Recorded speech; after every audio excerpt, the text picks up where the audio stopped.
अरहत वाङ्मय में कहा गया है,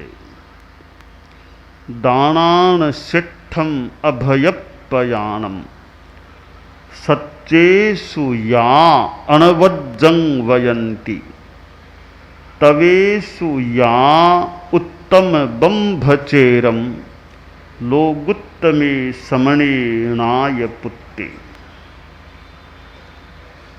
शास्त्रकार ने कहा है,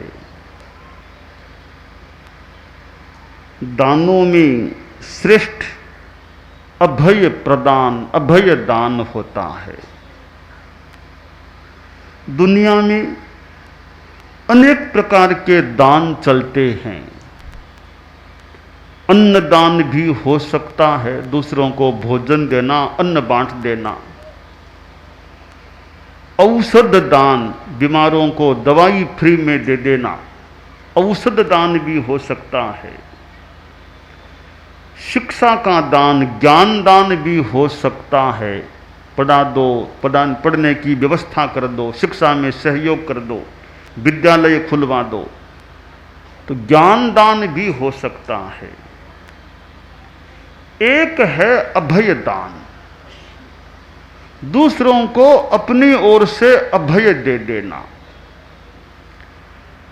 दूसरों को अपनी ओर से अभय दे देने का मतलब है अहिंसा धर्म को स्वीकार कर लेना। जो आदमी सर्व हिंसा का परित्याग कर देता है वह अभय दान दाता बन जाता है कि मेरी ओर से किसी को भय नहीं, मैं किसी को नहीं मारूंगा।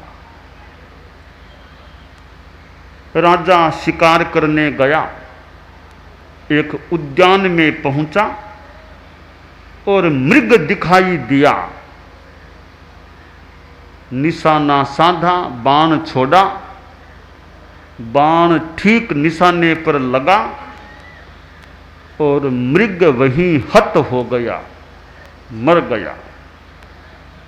राजा मृग के कलेवर के पास पहुंचा, सोचा मैं सफल हो गया, ठीक निशाना सदा, ये मृग मर गया। थोड़ा और सामने देखा तो एक संत वहां विराजमान दिखाई दिए।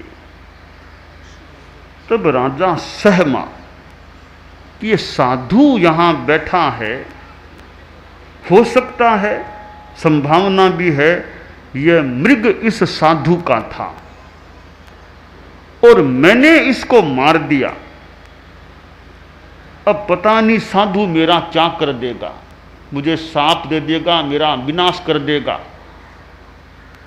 कई बार लोग साधुओं से डरते भी हैं कि कहीं कोई मंत्र फेर दे, साप दे दे, हमारा अनिष्ट कर देंगे। तो राजा भी डरा कि साधु मेरा अनिष्ट कर देगा, तो इसलिए साधु से माफी मांग लेनी चाहिए।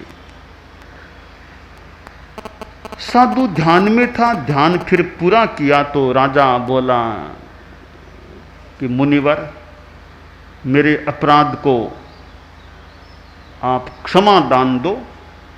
इस मृग को मैंने मार दिया और आप, यह मृग मेरे ख्याल से आपका ही होगा, तो आप मुझे क्षमा कर दो। साधु तो अहिंसा का पुजारी, अभय दान दाता था। साधु बोला, राजन डरो मत, अभओ पथ्यवा तुभ्यम अभय दाया भवाहिय अनिच्चे जीव लोगम्मी किंग हिंसाए पसज्जसी। राजन तुम्हें मेरी ओर से अभय है, परंतु तुम भी अभय दाता बनो। इस अनित्य संसार में, जीवलोक में क्यों हिंसा में प्रसक्त हो रहे हो। राजा ने चिंतन किया कि मैं जब अभय दान चाहता हूं तो मुझे भी तो अभय दान देना चाहिए। और राजा को प्रेरणा मानो मिली कि मुझे भी हिंसा से बचना चाहिए। तो अनेक दान हैं, पर दूसरों को अभय दे देना, अहिंसा व्रत स्वीकार कर लेना, यह परम श्रेष्ठ दान होता है। शास्त्रकार ने कहा, दुनिया में सत्य वचन का बड़ा महत्व है और वे पुरुष धन्य हैं जो सच्चाई की साधना में जागरूक रहते हैं। सत्य में भी अनवद्य सत्य महत्वपूर्ण है, वो श्रेष्ठ है।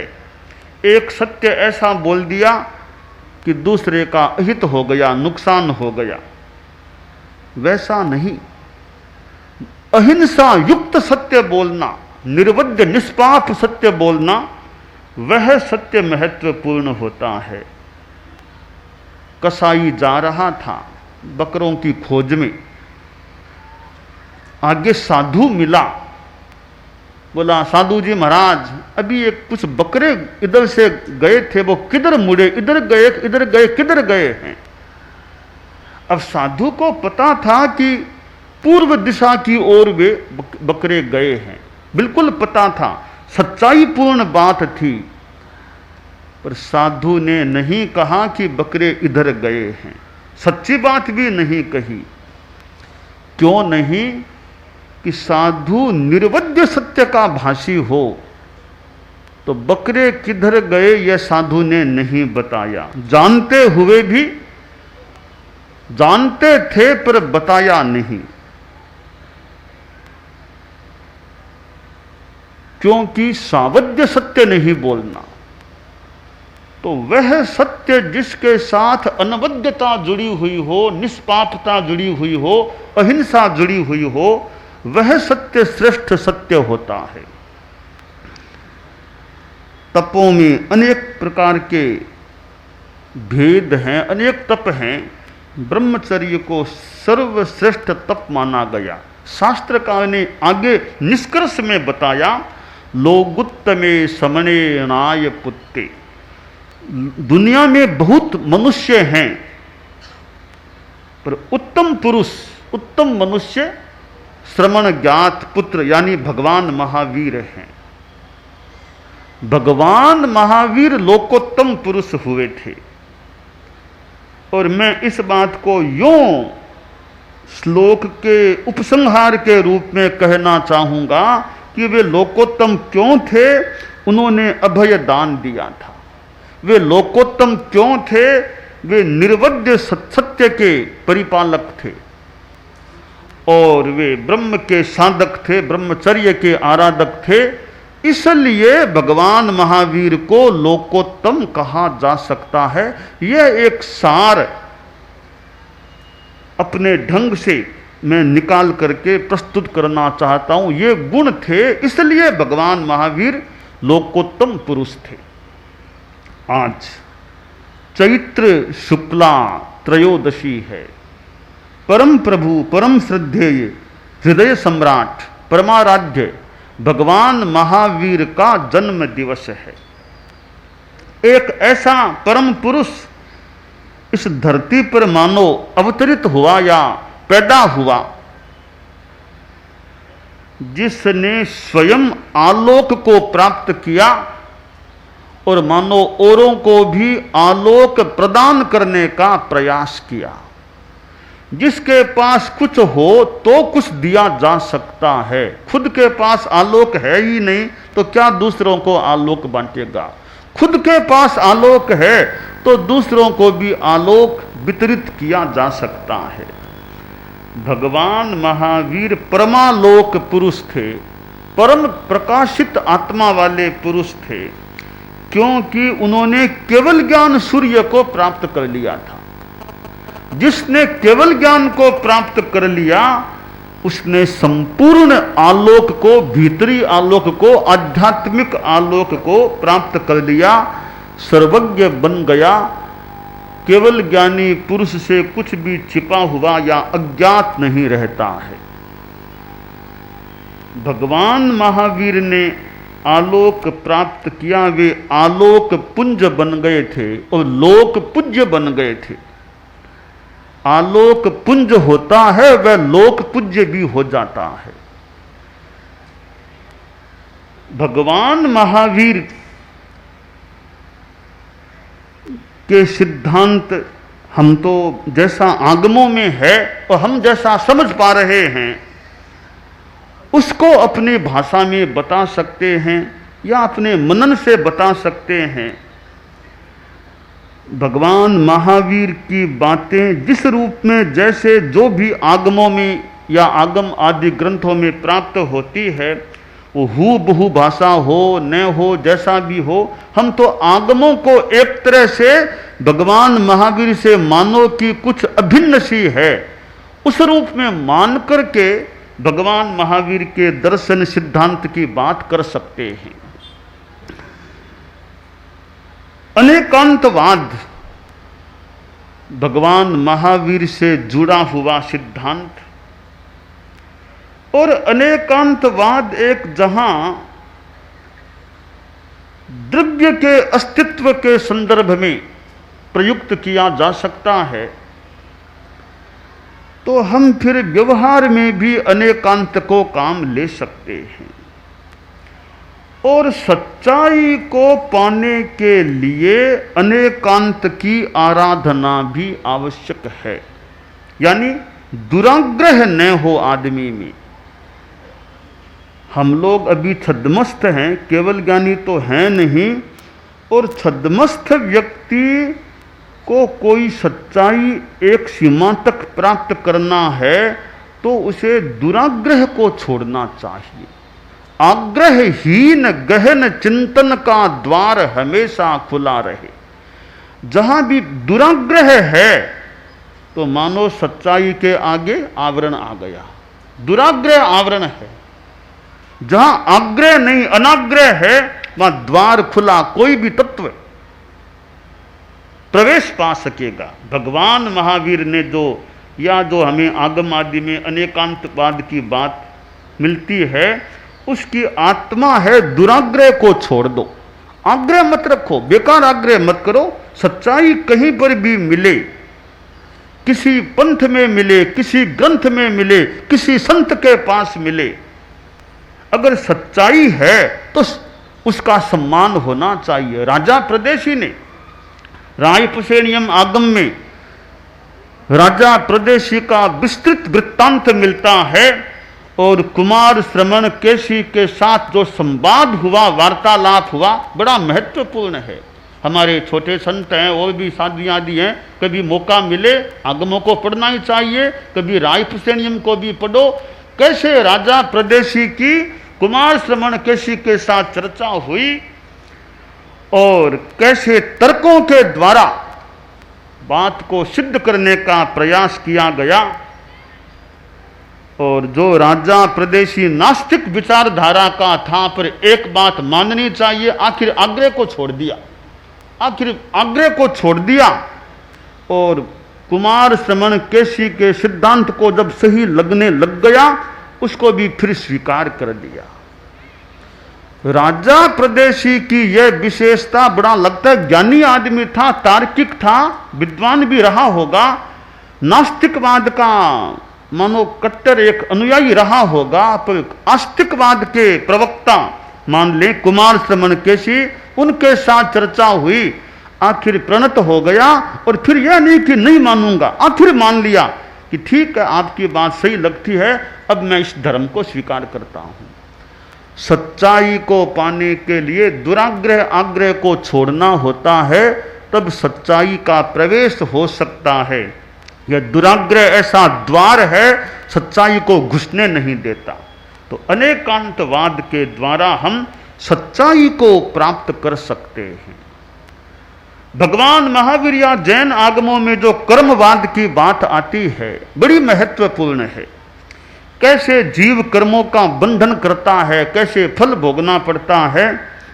हमारे कोई साधु साधियाँ जिनकी रुचि हो, कर्मवाद का कोई गहन अध्ययन कर सके, भले पन्नवना को देखो, भगवती को देखो, और कर्म शास्त्रों को, कर्म ग्रंथों को देखो, कर्म पीढ़ी को देखो, कितने कितने ग्रंथ हैं कि कर्मवाद का क्या सिद्धांत है।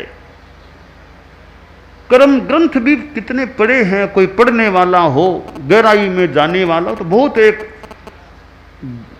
गहरा और व्यापक बड़ा एक कर्मवाद का सिद्धांत है।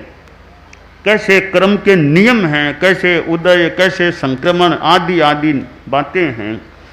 तो भगवान महावीर को जानने के संदर्भ में आगमों का अध्ययन और ये कर्मवाद जैसे विषयों का अध्ययन हो तो हम जैन दर्शन को बहुत गहराई से जानने की दिशा में आगे बढ़ सकते हैं।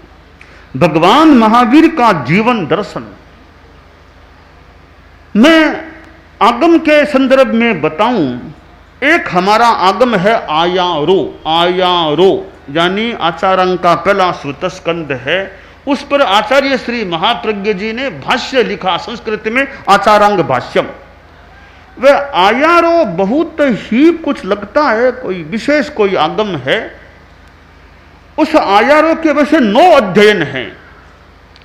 9 में 7वां अध्ययन तो अभी अप्राप्त है, अनुपलब्ध है, लुप्त है। पीछे बचे 8, यानी 7वें के सिवाय कुल 9, 7वां है नहीं तो कुल 8 हो जाते हैं। ऐसे 9 हैं संख्या में, वैसे 9 हैं, 7वां नहीं है। 9वां अध्ययन है, उसमें भगवान महावीर की संक्षिप्त जीवनी है। श्लोकों में संक्षिप्त जीवनी भगवान महावीर की है। और पहले जो अध्ययन है उनमें यूं समझे भगवान महावीर का दर्शन है, सिद्धांत है। तो हम भगवान महावीर के मानो या आगम के मानो उन सिद्धांतों को पहले पढ़ें, अंत में भगवान महावीर के जीवन को पढ़ें, फिर कोई तुलना करे कि जो सिद्धांत बताए गए हैं भगवान महावीर के जीवन में वे हैं या नहीं।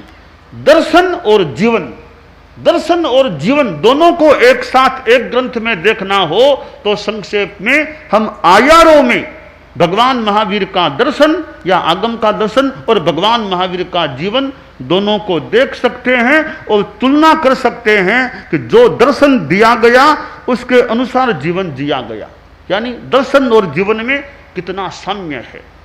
तो भगवान महावीर का अपना जीवन रहा, अपना दर्शन रहा और उनका दर्शन उनका मानो जीवन बन गया या उनका जीवन मानो उनका दर्शन बन गया। ऐसे हम एक दूसरे में अन्योन्य का संबंध देख सकते हैं।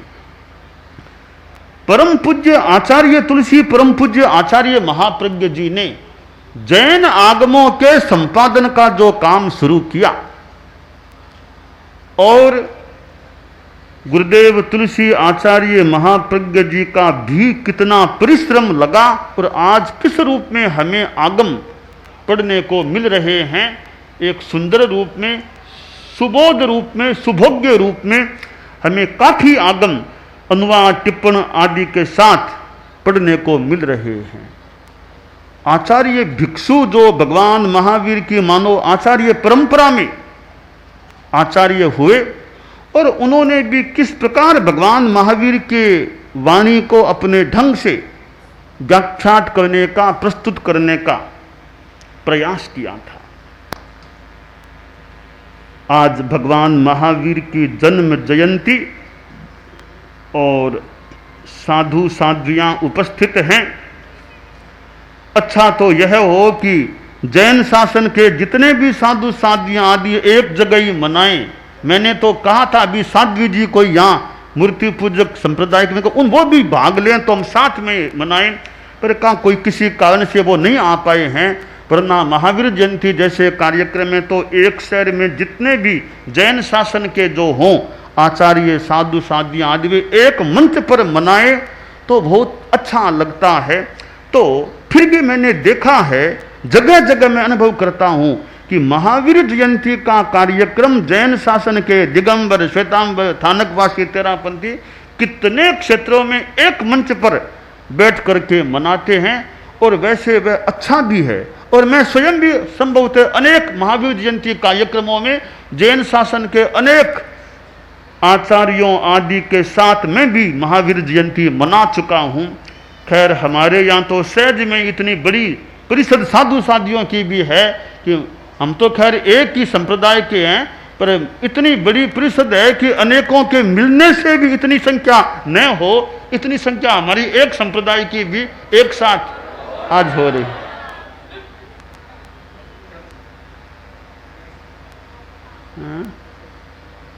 श्रावकों में, हाँ साधुओं में तो एक ही हैं, पर संभवतः गृहस्थों में तो अनेक संप्रदाय के संभावित हैं। मैं पूरा तो नहीं देख पा रहा हूं, पर नहीं निर्णय कर पा रहा हूं, पर मेरी संभावना अनेक संप्रदायों के हैं। हम ऊपर के मंच में तो एक ही संप्रदाय के हैं, पर एक ही इतना मतलब विस्तृत है कि अनेकों का मानव समावेश हो जाए। संख्या इतनी विशाल है, वरना 92 साधु साध्वियां एक संप्रदाय के दक्षिण भारत जैसे सुदूर प्रदेश में हो, विलक्षण सी बात है। हमारे संघ में तो दक्षिण भारत में एक साथ 92 कभी आज तक तो हुए नहीं है। 92 एक साथ महावीर जयंती दक्षिण भारत में तो आज तक कभी हुए नहीं है। दक्षिण भारत की बात मुझे याद आ गई एक तथ्य की, कि दक्षिण भारत में मदुरई में कोई ऐसी चारित्रात्मा कि 2 बार आ गई, ऐसी कोई एक चारित्रात्मा, एक साध्वी प्रमुखा जी तो मेरे ध्यान में आ रहे हैं।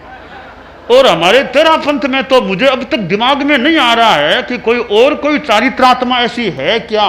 तो 2 बार कन्याकुमारी की यात्रा कर चुकी हो, दोनों बार आचार्यों के साथ यात्रा कर चुके हो, ऐसी और कोई चारित्रात्मा ध्यान में नहीं आ रही है।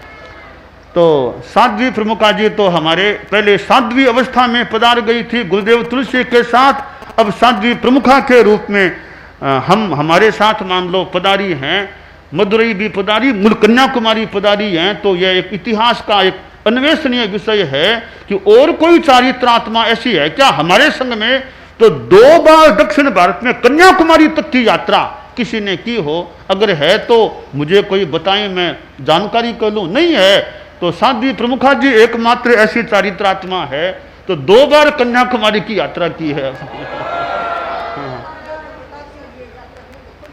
मैंने कहा था असाधारण साध्वी प्रमुखा जी, तो एक बात तो इसी को मान लो कि साध्वी प्रमुखा क्या कोई साध्वी भी है कि नहीं, कोई साधु भी है कि नहीं, जिसने 2 बार आचार्यों के साथ, आचार्यों के बिना भी 2 बार कन्याकुमारी पधारी हो। तो मैं वो जानकारी अच्छी मिल जाए तो, वरना अब तक की जानकारी में तो साध्वी प्रमुखा जी हैं जो आचार्यों के साथ 2 बार कन्याकुमारी और मदुरई आदि क्षेत्रों में पधारी हैं। तो यह भी एक असाधारणता का एक तो आधार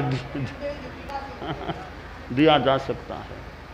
तो और आचार्य तो पहले भी पधारे हैं दक्षिण भारत में, तो साध्वी प्रमुखा तो पहली बार ही पधारी है। तेरा पंथ के इतिहास में आचार्यों का आना कोई नई बात नहीं है, आचार्यों का आना कोई नई बात नहीं, पहले भी आचार्य पधार चुके हैं, कोई अभूतपूर्व बात नहीं है। तो साध्वी प्रमुखा का आना अभूतपूर्व बात है, दक्षिण भारत में आना पहले कभी हुआ नहीं है ऐसा। तो खैर आज हम महावीर जयंती का यह कार्यक्रम मदुरई में मना रहे हैं।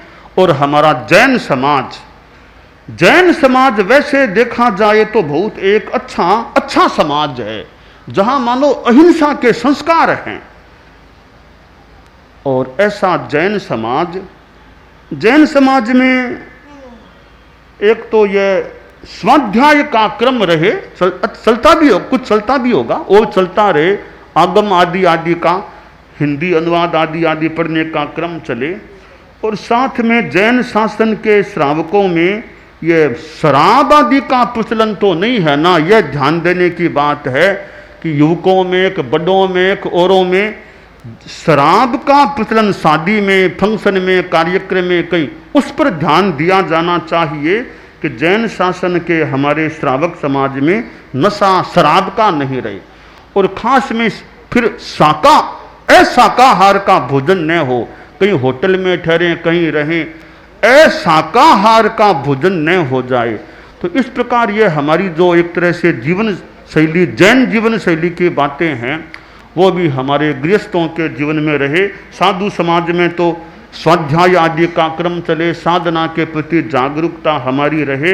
भगवान महावीर ने जिस प्रकार साधना की वो तो खैर महान प्रणम्य पुरुष हैं, उन जितनी साधना तो न भी कर सकें, परंतु कुछ हम आगे बढ़ने का अगर प्रयास करें कि अहिंसा, संयम, तपस्या, समता की साधना भगवान महावीर ने की, हम भी जितना करने का जितना अधिक प्रयास कर सकें हम करें तो कल्याण की दिशा में आगे बढ़ सकेंगे।